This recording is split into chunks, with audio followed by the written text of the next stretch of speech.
Good morning, dear student. Welcome to Science Zone. Student, today we are starting a new important topic of chapter second, electric potential and its capacitance. So आज का हमारा important topic है student electric potential energy. चलिए start करते हैं student.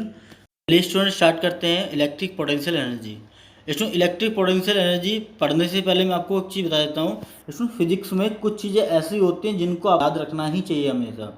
ठीक है, जैसे इलेक्ट्रिक पोटेंशियल एनर्जी स्टूडेंट किसी भी सिंगल चार्ज के लिए डिफाइन नहीं है। इलेक्ट्रिक पोटेंशियल एनर्जी एक सिस्टम के लिए डिफाइन है, याद रखना है आपको। ठीक है, तो कभी भी पॉइंट चार्ज की इलेक्ट्रिक एनर्जी आपसे क्वेश्चन में नहीं पूछेगा, पूरे सिस्टम की पूछेगा। सिस्टम मतलब उसमें एक से ज़्यादा चार्ज होंगे। ठीक है स्टूडेंट, तो देखिए स्टूडेंट इलेक्ट्रिक पोटेंशियल एनर्जी।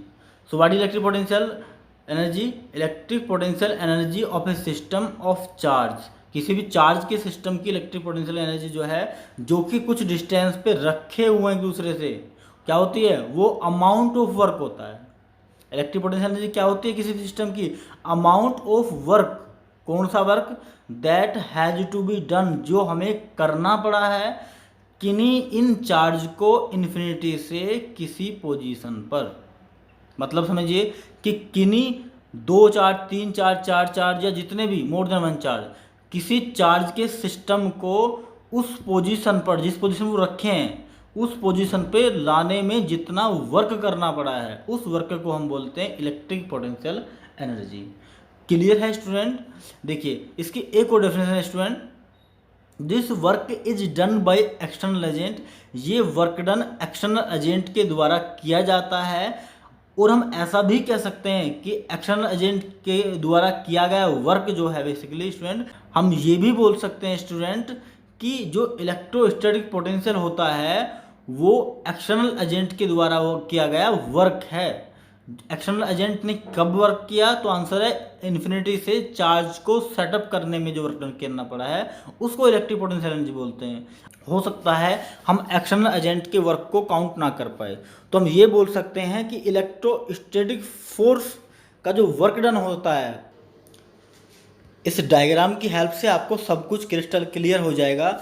अभी देखिए आप स्टूडेंट, क्या हुआ इस ए पॉइंट पर, दिखाई दे रहा होगा आपको सबको a point, this is a point. इस ए पॉइंट पर स्टूडेंट हुआ क्या, हम एक चार्ज इन्फिनिटी से लेके आए। क्या क्या स्टूडेंट?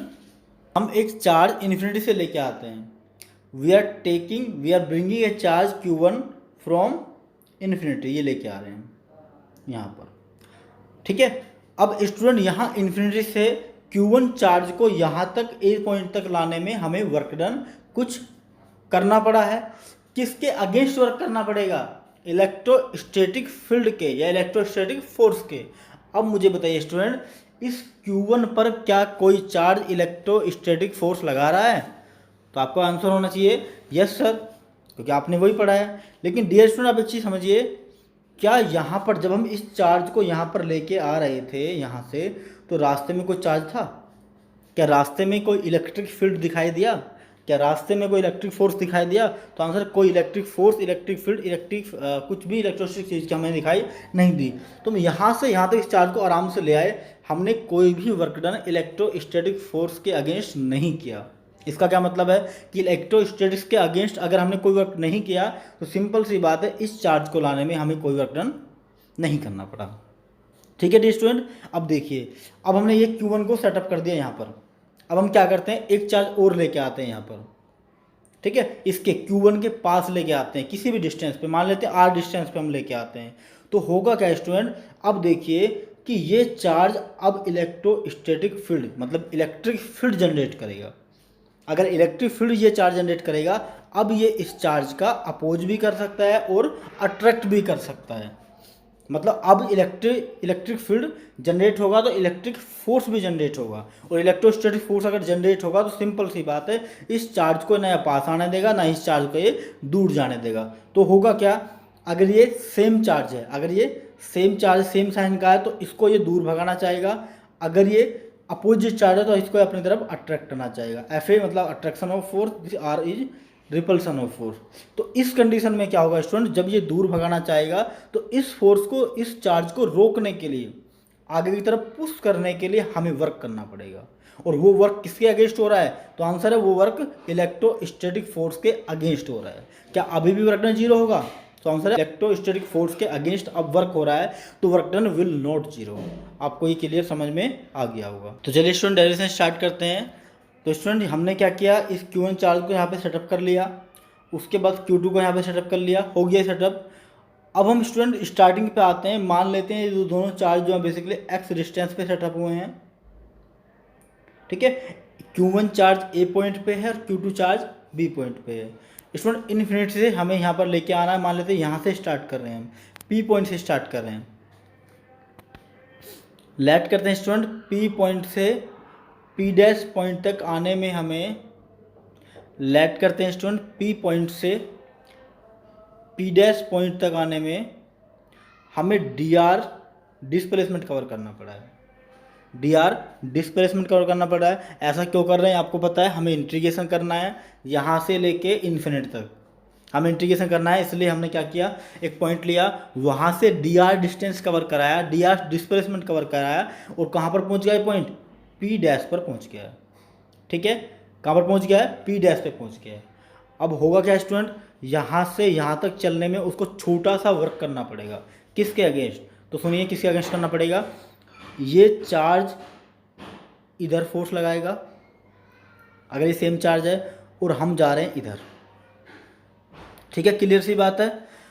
अब ये इलेक्ट्रोस्टैटिक फोर्स है, ये हमारा डिस्प्लेसमेंट है इधर। दोनों के बीच में एंगल कितना है? 180 डिग्री। दोनों के बीच में एंगल कितना है? 180 डिग्री।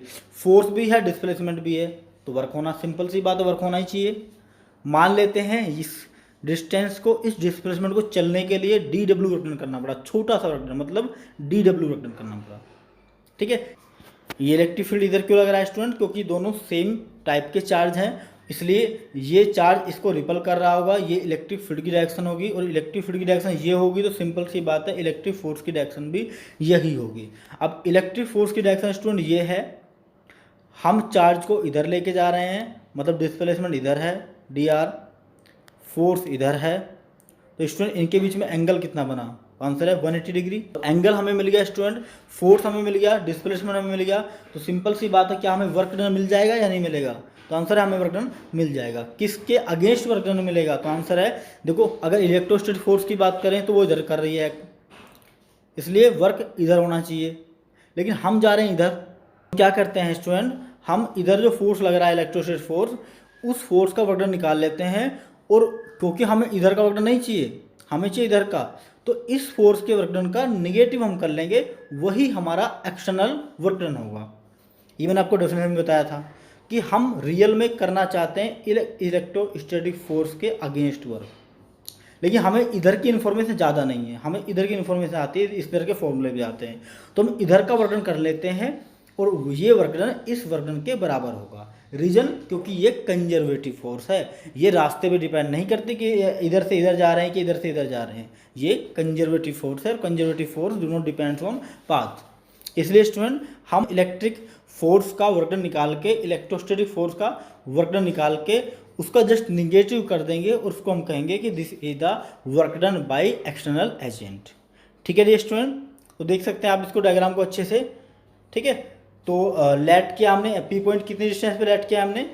लेट किया स्टूडेंट हमने कि P पॉइंट पहले चार्ज से R डिस्टेंस पे है, हमने P से P डैश चलने में dr डिस्प्लेसमेंट, मैंने आपको डायग्राम में बताया है, वही मैंने लिखा है कि let us find the expression, हमें फाइंड करना एक्सप्रेशन किसका? इलेक्ट्रिक पोटेंशियल एनर्जी का।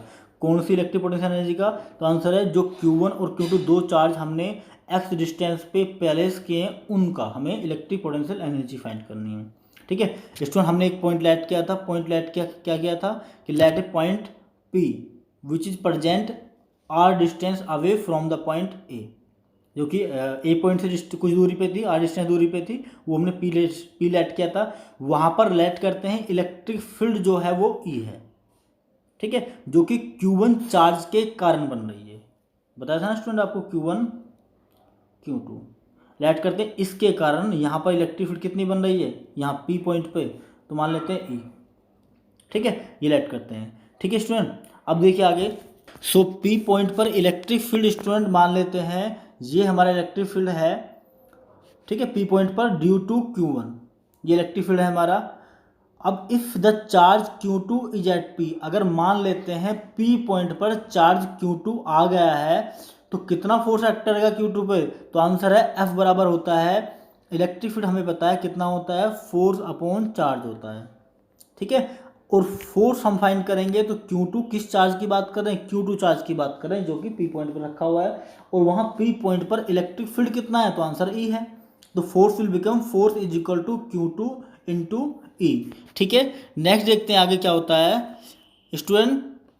जैसे ही हम Q1 चार्ज को लेके चलते हैं, A पॉइंट पर लेके आते हैं तो हमें कोई वर्क नहीं करना पड़ता है, ठीक है। बट जैसे ही हम Q2 को P से मूव करना स्टार्ट करते हैं Q1 की तरफ, तो Q1 हमेशा इस मोशन का अपोज करता है, और इस मोशन का अपोज करने के कारण जैसे ही Q2 चार्ज को P से P डैश तक मूव करते हैं तो लेट करते हैं हमें dr डिस्प्लेसमेंट कवर करना पड़ा, ठीक है, लीनियर डिस्प्लेसमेंट। अब dr डिस्प्लेसमेंट को कवर करने के लिए हमें एक वर्क की ज़रूरत है, तो अमाउंट ऑफ वर्क डन कितना हो जाएगा, P से P डैश तक लेट करते हैं, बहुत छोटा सा वर्क डन होगा क्योंकि डिस्प्लेसमेंट बहुत छोटा सा है।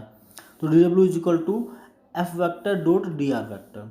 एफ वैक्टर कौन सा स्टूडेंट, ये इलेक्ट्रोस्टैटिक फोर्स, dr वेक्टर कौन सा है, ये कौन सा है, डिस्प्लेसमेंट। तो dr वेक्टर इधर हमें जाना है और इलेक्ट्रोस्टैटिक फोर्स इधर लग रहा है, दोनों के बीच में एंगल कितना हो जाता है, तो आंसर है 180 हो जाता है, क्योंकि ये भी वेक्टर है ये भी वेक्टर है, तो डॉट प्रोडक्ट हो जाएगा। f की जैसे ही आप वैल्यू पुट करते हैं, f की वैल्यू कितनी थी, अभी पिछली स्लाइड में देखा है आपने, f की वैल्यू थी Q2 इंटू ई, जिस चार्ज पे वो फोर्स एक्ट कर रहा है ड्यू टू Q1, और वहाँ पर इलेक्ट्रिक फील्ड कितना है, डॉट में dr डिस्प्लेसमेंट, ठीक है। अब इसके कारण और इसके कारण बीच में क्या है, डॉट प्रोडक्ट है।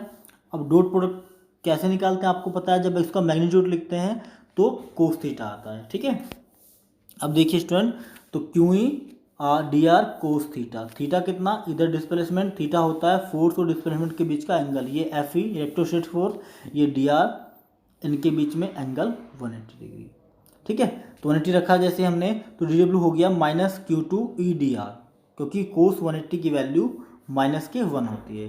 तो what will be the value of D W will be minus Q E D R, minus क्यों है, क्योंकि माइनस की वैल्यू होती है -1 होता है कोस 180 की वैल्यू, ठीक है। अब स्टूडेंट क्या करेंगे, इसका इंटीग्रेशन करेंगे, डी डब्ल्यू का इंटीग्रेशन कहाँ से, 0 से W तक, इसका इंटीग्रेशन कहाँ से कहाँ तक करेंगे, देखो Q2 चार्ज है कांस्टेंट है, E इलेक्ट्रिक फील्ड है कांस्टेंट है, dr एक वेरिएबल टर्म है जो कि पहले छोटी सी डिस्टेंस है, फिर इन्फिनिटी से लेके हम जहाँ पर चार्ज को रखना है वहाँ तक लेके उसको जाएंगे, ठीक है। So if W is amount of work done in bringing Q2 from a point at infinity to B, student यहाँ पे ए पॉइंट था, ये B पॉइंट था, ये Q1 था, ये Q2 था, तो यहाँ तक किसी इन्फिनिटी पॉइंट से चार्ज को लाने में, सेटअप करने में मान लेते हैं W रिटर्न करना पड़ा, ठीक है। तो ये मान लेते हैं x डिस्टेंस पे हमें सेटअप किया है, तो इंटीग्रेशन करेंगे, इन्फिनिटी से कहाँ पर लेके आएंगे, x तक, x डिस्टेंस पे लेके आएंगे, तो हमारी यूनिट क्या हो जाती है, इन्फिनिटी से x तक। वैल्यू पुट करी हमने dw की, तो minus Q2 EDR minus Q, क्योंकि Q और E क्या है, दोनों कांस्टेंट है, तो Q हमने बाहर ले लिया और E की हमने वैल्यू पुट कर दी। अब जैसे E की वैल्यू पुट करते हैं हम KQ1 अपॉन R स्क्वायर, क्योंकि हम R डिस्टेंस पे रखा है ना चार्ज को, स्टूडेंट हमने R डिस्टेंस पे रखा है, स्टूडेंट ध्यान रखना। अब R को हमने X तक लेके आना है इन्फिनिटी से, ठीक है।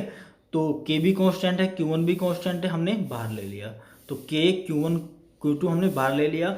अब इन्फिनिटी से X तक का किसका इंटीग्रेशन करेंगे, R स्क्वायर का, 1/r² का इंटीग्रेशन करेंगे। अब R स्क्वायर का स्टूडेंट अगर ऊपर लेके जाएं, if R² is gone to upside then it will become R⁻², ठीक है। तो R⁻² का इंटीग्रेशन करते हैं, and what the integration of R⁻², so x⁻n का इंटीग्रेशन होता है स्टूडेंट x⁻n+1 अपॉन n+1, ठीक है। तो it will become R⁻−1 upon में भी -1 आ जाएगा, ये माइनस बाहर आ जाएगा और इस माइनस को प्लस कर देगा, ये माइनस स्टूडेंट बाहर आ जाएगा तो इस माइनस क्या कर देगा, प्लस कर देगा। लिमिट रखेंगे लोअर से हाइयर। अब इस माइनस ने स्टूडेंट इस माइनस को प्लस कर दिया, ठीक है, तो यहाँ से माइनस गायब हो गया, ध्यान रखना थोड़ा सा, माइनस करना सोचेंगे माइनस कहाँ चला गया एकदम से। अब लिमिट रखते हैं, लिमिट कैसे रखते हैं, पहले higher limit minus lower limit, ठीक है। तो 1/r की जगह x रखा, 1/r की जगह इन्फिनिटी रखा, और 1/इन्फिनिटी कितना होता है स्टूडेंट, तो आंसर 1/इन्फिनिटी 0 होता है। अब ये टर्म 0 हो गई, कितनी बची, k q1 q2 अपॉन में x, ठीक है। ये किसकी वैल्यू आ गई स्टूडेंट, वर्क डन की। वर्क डन बराबर k की वैल्यू पुट करो 1/4πε0 q1 q2 अपॉन x, ठीक है डियर स्टूडेंट। अब डेफिनेशन पे आइए, what is the definition, so definition is this is the work done, electric potential energy is the work done, ठीक है। ये तो from the definition of electric potential energy U is the W, मतलब it is the work done to bringing the charge infinity to at a point. तो हम कह सकते हैं कि ये वर्क डन ही क्या होती है, इलेक्ट्रिक पोटेंशियल एनर्जी होती है। और आपको बता चुका हूँ इलेक्ट्रिक पोटेंशियल एनर्जी को हम U से नोट करते हैं, ठीक है। इलेक्ट्रिक पोटेंशियल एनर्जी को हम किससे नोट करते हैं स्टूडेंट, U से नोट करते हैं। नोट करते हैं ये एक स्केलर क्वांटिटी है और इसकी ऐसा यूनिट जूल होती है, क्योंकि ये एक तरह की एनर्जी होती है, ठीक है डियर स्टूडेंट। दूसरा मेथड देखते हैं, इलेक्ट्रिक पोटेंशियल एनर्जी को हम और किस मेथड से फाइंड कर सकते हैं, जो कि आपकी एनसीईआरटी में भी दिया हुआ है। देखिए स्टूडेंट बहुत ही सिंपल है ये मेथड। ये डायग्राम देखिए student, electric potential energy student, ये पॉइंट ए है, यहाँ इन्फिनिटी से हम एक चार्ज Q1 को लेके आए, हमें कुछ वर्क डन करना पड़ा, तो आंसर नहीं, क्योंकि यहाँ पर कोई भी आसपास इलेक्ट्रिक फील्ड या कोई भी चीज़ नहीं था इसको परेशान करने वाला, इसके मोशन का अपोज करने वाला। तो जैसे ही हम Q1 को लेके आए तो Q1 के द्वारा कोई भी वर्क डन हमें नहीं करना पड़ा।